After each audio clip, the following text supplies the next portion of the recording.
All right, so first of all, I know my hair is all funky, don't mind that. But in this video, we're talking about cleaning your wheels, tires, and fenders. I'm showing you two different methods of when it's really dirty and then what you can do when it's not that dirty. It's a rather efficient process. Check the description box down below for the products and links because I don't want to just bore you with what I'm using.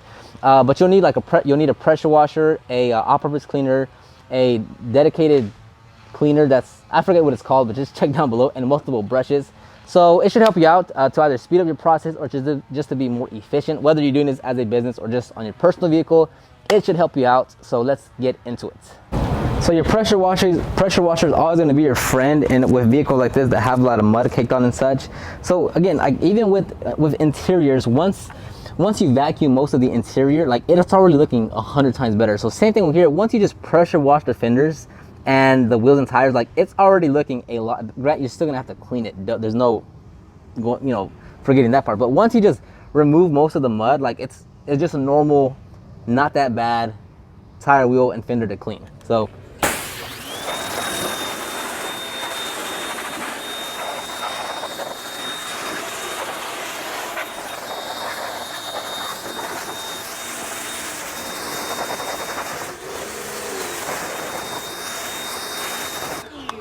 boom, and just like that, knocked off 90% of all the mud.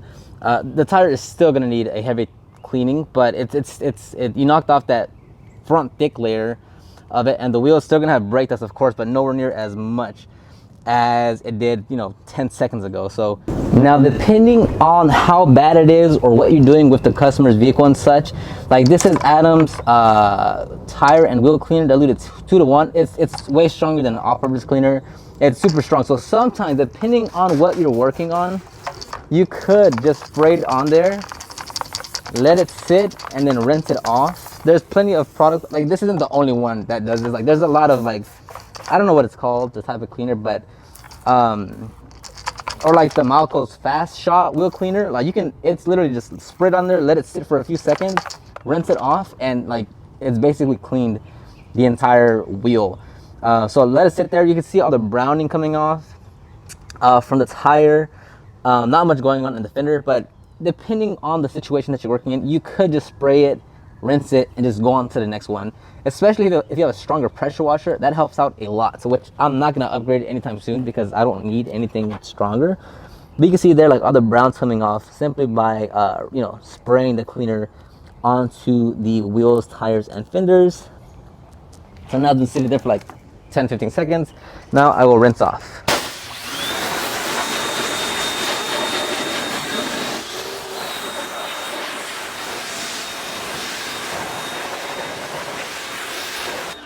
So here it hasn't completely removed the brake dust, but it did remove yet another layer of that light brake dust that's there now. The tires, again, it did remove some. Now, instead of just rinsing it down, you could go straight to spraying it, then pressure washing it, and combining those steps. Now when you actually go to scrub the tire and fender, it's like almost nothing. So now, and here you could switch over. Like if you're trying to save money on this with these products, whatever one you're using, not just specifically this one, now you can switch over to a 10 to 1 because you've already removed mostly everything. So I'll actually, like, it'll be overkill to go to clean this again with all that, but just for showing you, I will. So that's that. Like this has a very strong smell. Like it's kind of harsh, so it is super strong. So this brush is from Jay Leno's garage, but you can basically find it anywhere. So let's go ahead and scrub this, and yeah, this browning is still coming off. But again, like even if you just went with 10 to 1 or 4 to 1, you'd still get similar results.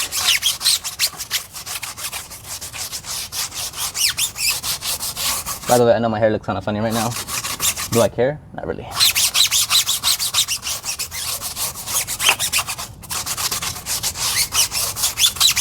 And if it is hot outside, you will want to rinse it to not let it dry. But for some odd reason, the weather here in Houston is actually not scorching hot, so that's a plus. So this is from Chemical Guys. I do like this one though. Like there's one, Chemical Guys gets a lot of flack for having so many redundant products and such, which I don't really use Chemical Guys. Not that I don't like them, I don't use many products anyhow, but it is a huge difference between having this little arc here and then not having, I reserve this for like whatever things that I may need another one for. But this arc does actually help out a lot to get into the fenders and like, or like the engine bay, like the top hood of the engine or the bottom of the engine bay hood. So it actually does help out a lot to have that.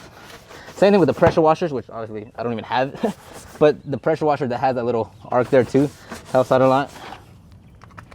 And you will want to rinse off the brushes because again, it's a harsh smell. It is a harsh product. And this is from Adams Polishes, this brush here.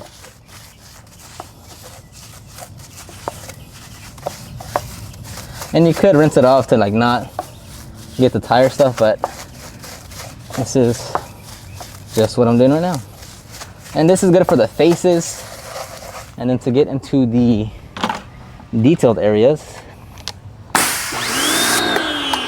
And this actually broke, so I should order another set. I think this set is like 15 bucks for 5 or 4 or something like that. So like, yeah, again, for this is overkill at this point. Like 10, even O&R or like any rinseless thing would work to clean these wheels, because there's basically nothing on there. And I'm just gonna clean the face of it because I don't want to spend all day here trying to make one video and go through all the wheels and such. So I'm not gonna clean the inside today.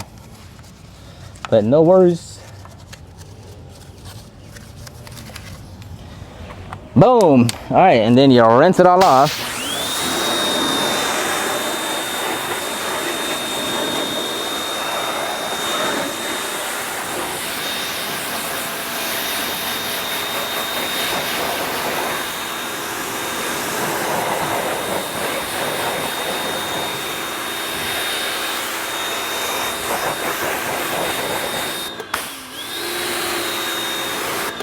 And there's some areas that I gotta go back in and touch up with a towel or something, but overall, I mean, it's without it even drying, I can guarantee you I cleaned 90% of everything off, because again, because of the rinsing it and then coming back and then the solution, then rinsing it again, which again, you can condense those into just straight, spray the solution and then rinse and then respray to agitate if need be, depending on what you're working on.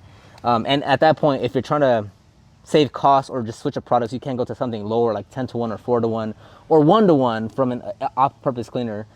Again, check the links down below. I'll have whatever I'm using here in the description box. And this is from Moralex. Their pump sprayers are fabulous. Real quick, which I love most is this. Like with the IK pump sprayer, you have to pull it and you kind of have to like clip your finger, and then this one you just press it and then you can actually put the other fittings in here, so that's really cool. And it does have a lock feature when you pull the pump, so that's cool.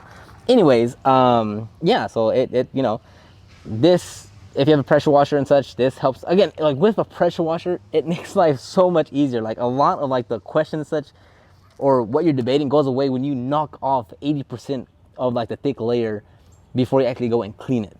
But I'll end the video here. Again, check those links down below to see what I use and such. I don't have like a dedicated to one brand. Whatever works, that's all I use. I don't care about this or that or that or this. But check that in the description box down below. Leave any comments, questions, concerns you may have, and I will see you on the next one.